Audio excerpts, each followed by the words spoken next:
right, good afternoon, everybody. Thanks for joining us in our Friday afternoon Virtual Histories Lecture Series. I'm John Hopkins with Baltimore Heritage, and this is a collaboration with Baltimore Heritage and the Baltimore Architecture Foundation. I think this is number 30, talk number 30 this year for us. So if you're new to us, welcome. If you've been on one or more, maybe all 29 other ones, thanks. Thanks also for that. And thank you for everybody who made a voluntary contribution. Our two small organizations, it is more than appreciated. Thank you. All right, before I introduce today's speaker, just a quick word. Next week, next Friday, we'll have Louis Diggs, who's going to be talking about Underground Railroad sites and heritage in Baltimore County. October is National Underground Railroad Month, so we're pretty thrilled to be able to combine those two. And then we're going to have what's typically been our sort of big lecture of the year the week after that. And as you can see from the slide, we're really thrilled to have Dr. Lawrence Brown, the Black Butterfly author, coming and talking about his work and his research with us, along with a panel of folks to kind of help along. So hope you can join us for both of those. That's the kickoff for Doors Open Baltimore, which we're going to be talking about in the next week or so as well. All right, let me wrap up or turn corners or whatever and introduce today's speaker, Phil Lord. He is, I would have to say, he is a researcher's researcher. If you are at all an amateur researcher, you will understand what I'm talking about. I think he started researching Cockeysville before he even moved to Maryland. He is a longtime librarian, recently retired librarian. And now I think once he gets a hold of a topic, I think Google might be kind of dangerous for him because he really runs with it from Cockeysville to Cockeysville Quarry. And I understand, Phil, you're onto restaurant China and researching the type of China we all get when we go to a restaurant. So stay tuned for another talk on that. And with that, I am going to turn it over to you, Phil, and say thanks so much. All right, I'm going to switch my slides over so I can see them. So hello, everybody, and thank you. This is wonderful. Yes, I am intimidated, but I have a lot to show you. So I will start by saying this is a view of the Beaver Dam Quarry from Volume 2 of the Maryland Geological Survey from 1898. Phil, yes. We're not seeing your, at least I'm not seeing your screen. Uh-oh, okay. Let me go back to, that's not a good beginning.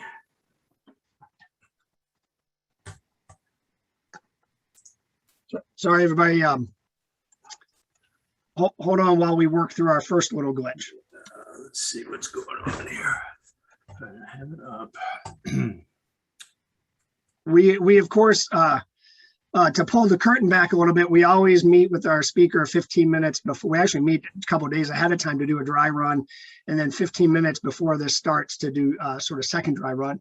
And of course, all of those work just fine. And then when we get to the real deal, we have a little glitch. Okay, do you see me now? There we go. Okay, good. All right, excellent. I don't know what happened, but I apologize. And let me just get the complete view up, and we will start from here. Okay, how's that? For 140 years, relatively small marble quarries in central Baltimore County supplied stone for structures in Baltimore, Washington, DC, and elsewhere. A 1900 government study estimated the value of Maryland building stone at $1 million, and Cockeysville marble was a major contributor towards that figure. While I try and focus on marble from the quarry of the Beaver Dam Company, it is a fact that other smaller quarries existed, and today their precise locations are unknown, subject to more research. They were literally buried by development, or perhaps became part of a bigger quarry as it expanded, or simply ran out of good marble. By the way, the Beaver Dam Company took its name from a nearby stream. Names can be confusing. I am not a professional geologist, but I can tell you that the limestone and marble from these quarries is from a large limestone formation called Cockeysville Marble, which is in light blue, some of them in the green circles. That formation runs through Baltimore and other counties and states. The area within the red circle with the blue arrow approximates where the bulk of the white marble was quarried, and it is the same base material, whether you call it Texas, Cockeysville, Baltimore County, or Beaver Dam Marble. Cockeysville, named after the settling Cockey family, is located 8 miles north of Towson. On this 1877 map, you see that it straddled the York Road Turnpike, running north-south, and was a rail stop on the Northern Central Railroad, ultimately part of the Pennsylvania Railroad, and initially coming through in 1835 as the Baltimore and Susquehanna Railroad. That date is also about when operations began at what evolved into the Beaver Dam Company quarry. Cockeysville was on 2 major trade routes that encouraged the growth of the quarrying business. Rail service lasted until 1972 when Storm Agnes destroyed tracks and bridges. Notice the red arrow pointed to Texas, Maryland, the site of an operating limestone quarry today. From the early 1800s into the 20th century, Texas limestone was burned for agricultural use and also paint filler, aggregates, and road material and other purposes. The Texas quarry also yielded decent quality rubble stone for local building and dimension stone for 2 significant monuments. As you move north towards Cockeysville, the crystals of the limestone are much smaller and more densely packed, making it more durable marble for finer and lasting work. Here are examples of Cockeysville or Beaver Dam marble with a sample of the larger crystal Texas limestone at bottom right. The limestone is still used for making concrete today, with larger pieces used as riprap for managing stormwater, and it may appear more gray than this pure white example. However, for use as a building material, marble must be extracted in long, clean lengths of consistent color and without fractures, and once in place, it must resist deterioration from the elements. Texas area marble or limestone with its larger crystals tends to fare worse over time from exposure, while Cockeysville marble is highly compressed with smaller crystals and tends to be more durable. Notice that the color of the Cockeysville marble is not always a pure white, but shows streaks of pink, yellow, gray, and blue, as seen in both the plate from the 1898 volume or the dedication stone that's on the Baltimore County Almshouse in Cockeysville, now the site of the Historical Society of Baltimore County. In a contemporary aerial view of today, you can see the relationship between Beaver Dam, which is now the swim club, and the large operating pit in Texas, south of the green circle. The swim club actually opened in 1940 and is the site of the last operational Beaver Dam quarry. At bottom right, and actually located opposite the swim club today, is the 1870s Beaver Dam Company sawmill building built of Cockeysville marble. This is where rough marble blocks from the quarry were cut to dimension prior to shipping and finishing. The building has been altered over the years, and the whiteness of the marble is hidden by accumulated dust. It's also about 2 layers back from the street. You really have to stop and get out of your car to see it.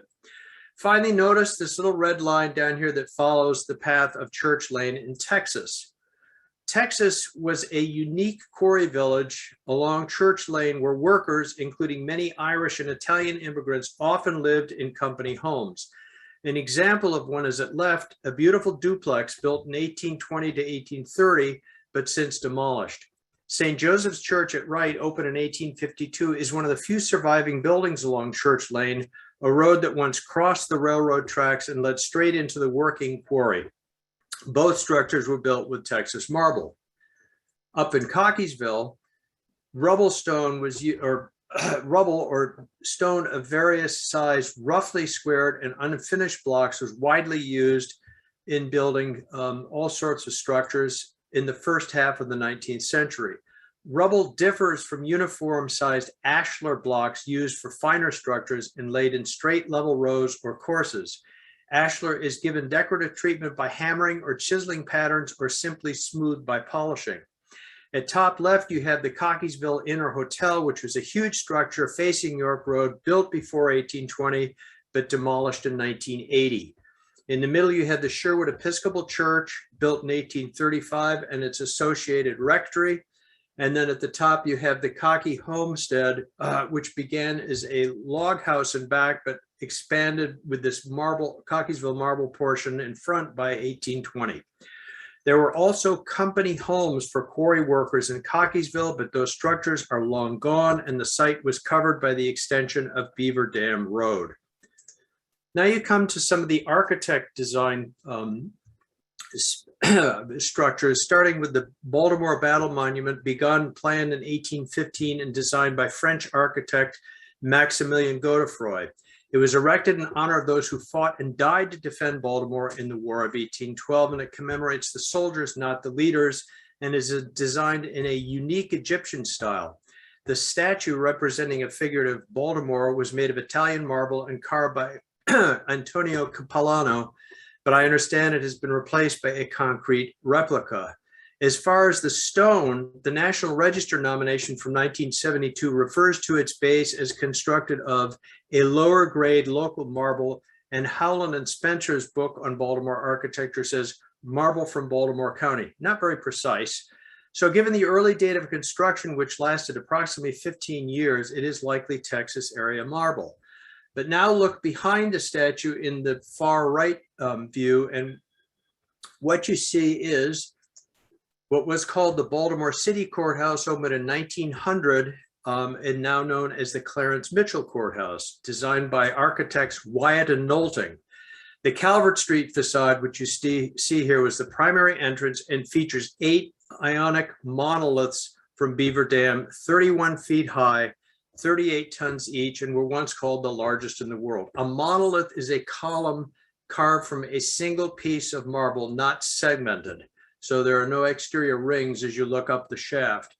The exterior walls are white marble from Baltimore County. And what makes this interesting is, and you can see they have Ionic capitals at the top, but if you go back to that 1898 volume, here is a 38-ton monolith headed down to the courthouse from the Cockeysville, the Beaver Dam Quarry, having been smoothed on a big lathe. They had actually, just like woodworking lathes, stoneworking lathes, this one being driven by belts. This is from a 1921 International Correspondence School textbook on stonework. This is a detail of an 1890 Harper's Weekly detail from an article on the Vermont quarries. If you move west to Mount Vernon Place, you see the 1829 monument to George Washington, the first municipal monument to Washington in the country, and it stands 170 feet high. It too is designed by an architect, Robert Mills. It is built entirely of marble from Baltimore County, from different places. The base is attributed to Charles Ridgely's quarry near Towson, or the Beaver Dam area as a piece donated by Ridgely, depending on the source. The shaft is from Scott's Quarry 5 miles north of Cockeysville, said to have been lower quality in an 1847 report prepared by David Dale Owen for the Smithsonian. And finally, the statue was from the Beaver Dam area on the property of a Mrs. Frances Taylor, who had a small quarry. The figure of Washington was carved by Enrico Cossisi from a 16-foot monolith and then cut into 3 pieces for safely hoisting to the top. If you go to the Mount Vernon Conservancy website, you will find much more history about this unique structure. And already you can see before 1830 why Baltimore was referred to as the Monumental City. At right, you have also in Mount Vernon the Peabody Institute and Library, designed by English architect Edmund Lind. It was an institute for study of music and dance, founded in 1857, opened in 1866, but expanded in 1875. So it was built in 2 sections, the first being the 3 bays to the right, but it was combined expertly by an addition that stretched across the entire facade and made it look like one original building. If you go to the website of the Peabody Institute and scroll all the way down to Visit Peabody, you will find a beautiful contemporary color picture of this building. So where does the marble come from? It comes from quarries. And this is an undated view of the Beaver Dam Quarry pit, sometime likely before 1910. It was a photograph in the possession of Josh Cockey, who was an ancestor of the settlers. Notice the large wooden gin poles that you see in any quarry picture. They were powered by steam and later electricity, and used wire cable to lift the blocks out of the quarry and onto the transport mechanism. Wire cable, if it breaks, obviously is extremely hazardous. There are accident reports and so forth of terrible injuries. It was a hazardous place to work. The little derrick over on the side is entirely hand powered and was used, and you can, I don't know if you can make it out, but it says 4,000-pound lifting capacity to put stone onto a wagon or unload it, obviously in the marble works yard. And standing down in the red circle is a man. We will come back to him in a moment. How do you actually extract the marble? Well, if you do it by hand, you use plugs and feathers. After you drill a line of holes along a specific line of where you want it to split, you insert 2 feathers and then a plug in the middle, and then go down the line, pounding sequentially until the block begins to split. If gadding is a process for undercutting the marble by drilling holes in the horizontal plane to set it free. Now, obviously, machinery worked faster, but it was costly. This is a fairly late channeling device, a Sullivan channeler, which could cut on an angle. This one is powered by compressed air, runs on its own little tracks, and cuts with these sharp chisels into the stone. If you look in the background, this, by the way, is, neither of these are Beaver Dam pictures, but this one, look at the icicles in the back and look at the ladder for ascending and descending out of the quarry. This picture was taken in New Hampshire. This, I believe, was taken in Italy or England. Now, if we go back to the quarry pit, and there's our point of reference, the man, what you're seeing above him is a Wardwell channeling machine invented in 1860s by George Wardwell of Vermont. This was the standard for a long time for cutting marble and other stones in a more precise way in the quarry. You can see the sharp chisels that were dropped up and down. They would cut a 2 to 3 inch wide channel up to maybe 8 or 10 feet in the marble. It ran on its own little railroad track and would advance a ½ an inch with each downstroke of the chisels. Now, imagine the noise and dust in the pit. And if you look over here in Cockeysville, that is, I believe, that's certainly a steam boiler, but there is likely, you can see the tracks and so forth. That is probably where a channeling device was being used. I hope you can see the quote up top here, which is by Hugh Sisson, whom we'll hear about more later, who is actually a lessee of the, or leased the Beaver Dam Quarries. His testimony appears in an 1889 catalog, but it's dated 1883, talking about having 6 of the machines at the Beaver Dam Quarries, and he wants to order another one. That suggests it was a very busy place. But despite the steam or electric power later, there was still a lot of handwork to do. Going back again to the 1921 ICS textbook, here is an assortment of the different chisels that would be used for doing the different finishes or lettering on the marble. This is the hammer and chisel to take off the waste marble to square a block up. That's essentially what these people apparently are doing. This is another New Hampshire granite quarry picture, but it's nice to see the workers. You can see the dripping groundwater coming through. That's what that is in the background. And then over to the right, you see the larger hammers, a patent hammer, bush hammer, a crandle, which left distinct to smooth the rough surfaces on the finished building stone. A lot of work. Now, getting back to architect design structures, we have the Washington National Monument in DC, which was built in 2 stages. Initially, this monument was funded by public donation and subscription, and it was built with large crystal white marble supplied by Thomas Symington from his Texas quarry near Cockeysville. The exterior marble was finished smooth by rubbing the stone with a powdered abrasive. But in 1854, the money ran out, and the obelisk had only been built to 152 feet in height. So it looked like this at the left until well after the Civil War, when in 1879, Congress voted the funds to finish the project, and work resumed with the first stone set on August 7, 1880. Now, this was marble from Lee, Massachusetts. Only 4 courses were laid. The contractor from Massachusetts could not meet demand per schedule, so they turned to Hugh Sisson, a marble dealer from Baltimore, and he supplied the exterior marble from his Beaver Dam company in Cockeysville for the remainder of the second phase, about 2/3 in height. In the middle picture, you can quite clearly see the differentiation in colors between the 2 parts of the the marble. And if you get really close, you can make out those 4 courses of Lee marble. The aluminum capstone was set on December 6, 1884, and it was dedicated February 21, 1885. At 555 feet, it is the tallest masonry structure in the world. And you know it, you can now say that it is all Baltimore County marble, or more specifically, Texas to the south and Cockeysville to the north, hence the 2 different colors. And there was great concern that this structure was going to fall in upon itself. There were a lot of studies done about the crushing strength of the marble. Hugh Sisson, interesting character. No talk is complete without bringing him up.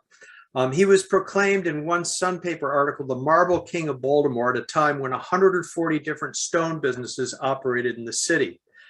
The portrait is from George Howard's book, The Monumental City, published in the 1870s, and the ad is from Boyd's Directory from 1875. Sisson was extremely active in business, served on numerous boards of Baltimore financial institutions, and was a longtime officer and director of the Builders Exchange of Baltimore City. He leased the Beaver Dam Quarries and had marble yards in Baltimore. Ads for his marble business appeared through the end of the 19th century, often in newspapers 500 or 600 miles from Maryland. Sisson Sr. died in 1893, and his son Hugh Sisson Jr. continued the company until his death in 1916. Another massive project that went from 1851 to 1860 and then 1862 to 1868 was the expansion of the U.S. Capitol in Washington, DC, with the addition of the House and Senate office wings under the direction of architect Thomas U. Walter, who also designed wings for the Patent Office, which also used Cockeysville marble. The 2 extensions were actually completed in 1857, but the columns to accompany them took longer to complete. And there is a reason. By law, the U.S. Capitol had to be built of native materials, and the columns for the extensions had to be those single-piece monoliths. That was difficult to guarantee given the nature of rock to fracture or to have mineral streaks that discolor and help deteriorate. Thomas U. Walter selected marble quarried at Lee, Massachusetts for the exterior, and marble from Cockeysville, Maryland for the 108 columns. Those columns were delivered by train down to DC, either before or after they were put on a lathe and shaped. And this picture to the left was taken June 15, 1860, and shows teams pulling one of the first shafts to the worksite on the Capitol ground. And you see that the stonemasons working on rounded shafts under canopies to protect them from the summer heat. It would be very interesting to know about the role of the African Americans who worked either as slaves at some point or as freedmen, for their role in doing this, other buildings, and certainly their work in the quarries. Each of the columns, the 108 columns, was 25 foot 4 inches long by 3 foot 8 in diameter and weighed approximately 23 tons. In the 2 photos, the finished fluted or grooved columns are hoisted and set in place. It took about 114 working days to prepare, cut, turn, and smooth each shaft, and about the same number of days was necessary to cut the flutes. 78 days were needed for rubbing and polishing, obviously handwork for the most part. The cost was $728 to do all the work to create a perfectly shaped and fluted shaft, another $242 to the contractor for setting it in place.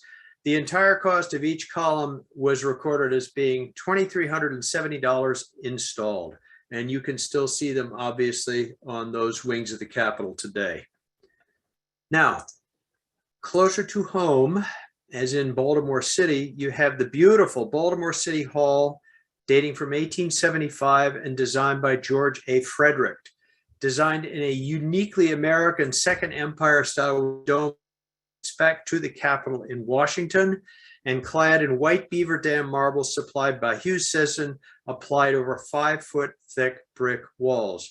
I have read that the project was completed not only on time, but $250,000 under budget.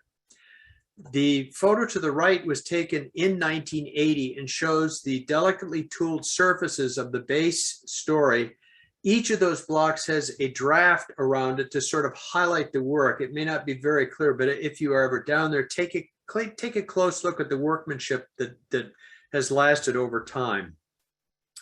This was not the only building going up in the city. This is the Maryland Club that opened on New Year's Day, 1892 at the corner of North Charles and East Eager, and was designed by renowned architects Baldwin and Pennington. It's a Romanesque style structure in the style of Henry Hobson Richardson, and he made heavy use of the Baltimore County white marble. That's a contemporary photo, or a time of opening photo. This is from, I think it was Bing Maps. I just wanted to show the way the sunlight can play and change the color on this particular marble, especially after it's accumulated some dust. And down at bottom right is simply a fun oddity. The Tin Decorating Company in Canton that made metal containers had a Maryland Club tin that showed that very same Maryland Club on its cover. Now, moving north to New York City, you have the Metropolitan Club, constructed between 1891 and 1894, designed by premier architects McKim, Mead, and White. It's also referred to as J.P. Morgan's Revenge, because Morgan had apparently been snubbed when he applied for membership at other exclusive clubs. So he told the architects, build a club fit for a gentleman and damn the cost. Well, the cost in 1894 was $1,777,000, which translates to today's money about $56 million. So they did a fine job. Various parts of the exterior, including the base story and all of the window trim and lintels and so forth, are of Cockeysville marble. I believe I swiped this picture in the public domain off of Wiki Commons, but you can get a good idea of the way that the whiter marble looks after it is weathered and so forth. Another white building, neoclassical, is in Buffalo, New York, the AlbrightKnox Museum of Art that opened in 1905. The Beaver Dam Company supplied marble for the exterior and another 102 interior monolithic columns. That is the description from their dedication bulletin. And in the construction photograph at right, notice how these columns have been wrapped in wooden lagging to protect them from any kind of damage in shipment and then their installation. You can see they've started to remove some of it here, kind of a neat little feature. I have read where the supply of white marble, at least in the available quarries, was getting a little bit iffy, which may explain why in some of the future buildings you're going to shortly see it's more streaked or more resembling of Marvilla marble, which is from the same quarry. And so we look at the little forlorn Fallsway Fountain that was a 1915 design by architect Theodore Wells Peach, and I'm sorry if I butchered his name, who also designed the Broadway Pier, where, of course, Homicide was filmed. It is now, after a relocation in 1967, found at Guilford and East Biddle Street in Baltimore. It celebrated the completion of a roadway over the Fetid Jones Falls that eliminated over a dozen bridges and was the culmination of a $2 million public works project. At the top is a naked female figure who has a water jug, which was carved by our sculptor Hans Schuler. Water flowed from the jug down into the basin, which you can see here. Also supplied bubblers for people, the basin for horses, and the really cool thing is that they put little troughs in for the use of cats and dogs. However, in 6 years, pieces were loose and falling off, and the under-maintained fountain area devolved into a nuisance with the basin filled with trash and slimy rainwater. Water was officially turned off in the mid-1940s, but they have used it as a fantastic planter today. Now, if you go north to Towson, you will see 4 marble structures on Washington Avenue. The County Courthouse from 1855 with segmented columns, the National Guard Armory, the 1937 Works Project Administration Colonial Revival style, and this little gem of a bank, the second, what used to be the Second National Bank of Towson. And if you look at the detail in the columns, the half or quarter column here and over the entryway, you get an idea of the rich neoclassical detail in it. Now, the contractor had an issue in installing the marble. This is a 1914 article from the Sun. John Tyree, a marble contractor, was engaged with men yesterday at the new Second National Bank building in Towson, attempting to lift a marble slab weighing 9,200 pounds to a distance of 30 feet when one of the derrick fixtures broke, causing the stone to crash to the ground. That contractor was John Tyree of the Tyree Steam Marble Works right on York Road up in Cockeysville. And this is a photograph from 1906, one of two taken the same day, that shows him with part of his crew in front of his business. Tyree was a Scottish immigrant who came over in 1882. He was listed occupation as stonecutter. He came over to work as a foreman in the Cockeysville Quarries, and in 1898, he started his own business. This piece of stone is likely delivered from the quarry, I'm not sure which one, to his business for finishing. And in fact, in the next picture, I suspect that is John Tyree, you can see some of the work product of his stone masons. You also see a man standing by the large gin pole with a hand-operated derrick. And then I turned the picture so that you could see the writing on the end of the slab, which is JT, John Tyree at the top, Cockeysville, and then the dimensions of the stone, 18 by 18 by 16 feet. This is an interior look at his shop in 1910 that shows not only the stone cutters, but some of the tools, hand tools used to, for instance, square up the blocks in front, a square, various chisels, a bigger chisel and hammer for rougher work. There was machinery in the building, and you can see the belt that would drop down to operate the polisher at the far right. Really nice work picture, and you can see a partially completed, likely cemetery monument in the back. Business was good. No longer with the steam marble works, it was the electric marble works when this picture was taken in 1928. And in 1918, he built the structure which still stands on York Road, all out of Cockeysville marble. Now we go back to a couple of illustrations on either side from the ICS textbook from 1921, but more importantly, this is a May issue of a publication from the Gas and Electric Company, or BGE, that had a fantastic article about the modernizing of the plant at the Beaver Dam Quarry. Now, this is a polisher. This one is operated by belt, but you could replace that with an electric motor. These tools over here are no longer handheld per se, but they work using a compressed air drive, and that's what that hose is there. Hazardous certainly because of the dust it generated.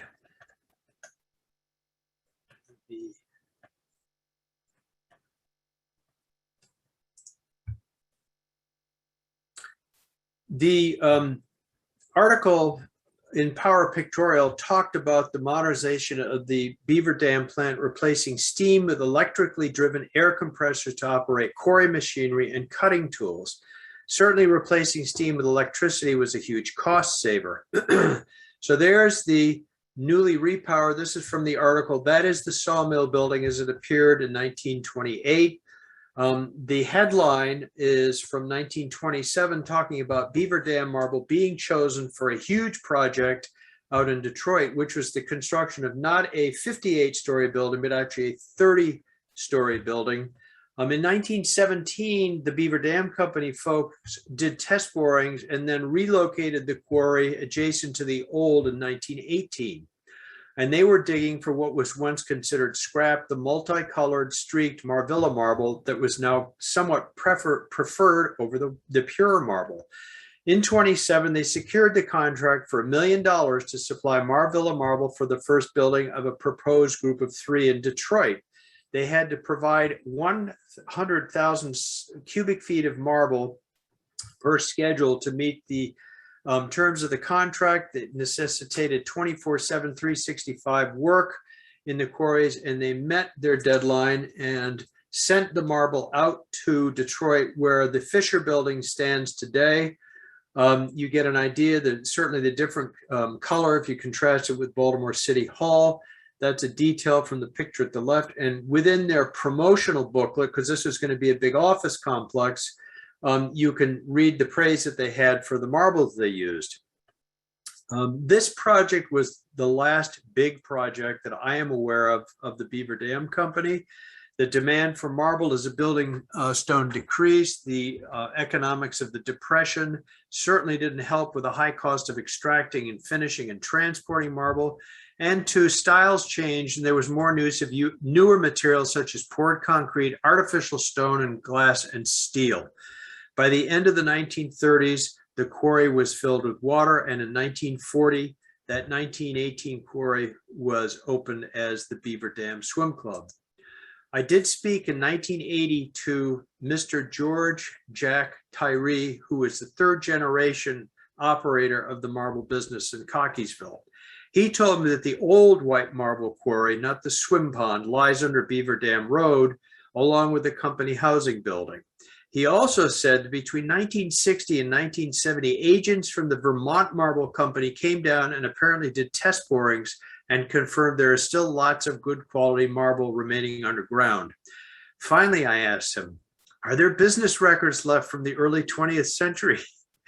Hey, he smiled and he said, well, if there were any, they floated away in 72 with Tropical Storm Agnes. Sadly, this man died in 2019. And I will leave you with this. The brilliant white Cockeysville marble in the Baltimore City, Temple 1892 Temple Oheb Shalom, patterned after the great synagogue of Florence, Italy. The little neoclassical 1914 bank out in New Windsor, Maryland. And if you're in any grand cemetery in Baltimore City, such as Greenmount, look down at the base of the bigger monuments, and you may see the signature of H. Sisson and Sons, or others who actually did the work. So I thank you for attending. I saw somebody from Tennessee. I can't tell you how flattering that is. If you want to do further reading, two things have come out. One is the proceedings of the 2015 Geological Society of America annual meeting, where they had a field trip that ID'd building stones in Baltimore. Obviously, the Cockeysville marble was included. And maybe even more significant, in 2020, two authors proposed Cockeysville marble as a heritage stone, as recognized by UNESCO, the United Nations Educational, Scientific, and Cultural Organization. And with that, I am done, and I thank you again. Thank you. Thank you, Phil. I will say for all of us Baltimore lovers out there, you have given us one more reason to be proud. I can tell you the next time I'm in Detroit or New York, whoever I'm with is going to get sick of me talking about Baltimore being the center of the universe, at least geologically here. So yes. Thank you. All right, I forgot to say, if you have any questions, put them in the chat box or the Q&A box. And we do have some in there. I know it is, actually, what time is it? It is 1:40. So we're going to maybe take just a few minutes with questions. We do try to wrap up in a timely manner, but if you can hang in there with us for maybe 5 more minutes, we'll take some questions. So the first one that I see is, where did we export quarried rock or finished or sculpted materials, and how big a business was that? That's a good question, and that is oftentimes difficult to, break down, because the statistics are often aggregated under the state of Maryland. Remember that there was a fantastic green marble quarry up in right on the Pennsylvania line at Cardiff, across from Delta, the slate capital. I know that there are more buildings out there. I mean, I sound like the X-Files, but I can't answer that without doing more statistical research. The beauty is lots of stuff is being digitized, so it may be possible. I really wish there were more archival records and business records. I would love to see a copy of a contract, for instance, to supply marble. So that's kind of a half answer. Well, we're gonna keep rolling on. I think we got so many rolling in here now. There's no way we're gonna make it. We're gonna try. Were marble workers considered a highly skilled occupation, or were there gradations? Were there sort of high skilled and low skilled workers? From what I can see, you had your basic laborers. By the way, the day was six days a week, 10 hours a day. You had the fellows who might have done rough chipping and so forth, who were at the bottom, who would wrap the cables and so forth around the big pieces, do the drilling and so forth, handle the big machinery. you moved up from supervisor to somebody who could actually carve, whether it was letters or knew how to square a piece of stone, and then apply a particular finish. So there were quarry workers at different levels, and there were stonemasons or stone cutters at different levels too. It's a really good question. Do we still have active quarries? Only as far as I know, yes, there are quarries, but they are supplying stone for concrete, for road surfaces, riprap. As far as I know, the more decorative stone is not being extracted to any great degree that I know of, but I am not an expert at that by any means. It's another good question. Next one. Can you say something about the quarry now, Quarry Lake on Green Spring Avenue? No, and I know where it is. I know what it is. I have had real tunnel vision for the last 2 months because it's the second time I've done this talk, and I can't remember right off the top of my head what kind of stone it is. It is mentioned in the 1898 volume. If you email me, I promise to send you a response within 2 working days. Well, how about that? Phil, there are probably 25 messages, questions that we're not going to get to. So you might want to rethink your 2 working day. No, policy. Please. I love it. All right, we'll do a few more here. If marble is damaged on a current building, can it be replaced? If you can, yes, maybe with the synthetic. I'm not a marble dealer. I mean, somebody from Hillgartner Stone should pop in here and answer that question, which is another old company in Baltimore City, who, by the way, have some Beaver Dam marble stashed away in their yard, I found out. If you can match it, and as a matter of fact, when the repairs had to be made to the Washington Monument in Baltimore, apparently they went out to the swim club, saw some nice chunks of Beaver Dam marble and asked if they could have them. There was never a follow-up article in the Sun that I could find, but that would be an inquiry to the National Park Service. So I think the answer is yes, to a degree. Yes, to a degree. All right, maybe 2 more here. One of them was Texas marble used in St. Patrick's Cathedral in New York. No. That's the thing. This is just the tip of the iceberg. I have a list, half a page long, of local and other buildings. It was Beaver Dam marble that was used in the spires only of St. Patrick's Cathedral in New York City, which is pretty breathtaking when you look at the detail. I don't know who did the actual carving, but if you look at the detail of those things, it's amazing. Neat. All right, we're gonna wrap up with this one, and I apologize if you have questions in the queue. Write down Phil's email. It's right down there below, philshobbies@gmail.com, and we'll see if he can keep his 2-day policy here, his pledge. Last one though, question is: I've always heard Baltimore's marble steps came from Cockeysville. Any information on who handled these steps? Yeah, how dare a guy come and do a presentation and not talk about the white marble steps? Good, I laid it prep, and you thank you. One of the things that I read was that lesser quality marble from Cockeysville was shipped down for steps in the city. I asked Mr. Tyree about this in 1980. He said, no, the real bright stuff that you see, the solid white stuff, it might be, but it's more likely from Georgia or places elsewhere. So I have pictures. If you walk around Bolton Hill in Utah Place, you will see porches and porchways that are definitely of Cockeysville marble. They are not solid white. They have streaks that's other than dirt. So that's a better answer, I think. But yeah. So you're gonna tell all of us out here with marble steps that there's a chance they came from Georgia? No. Totally. Yep. No.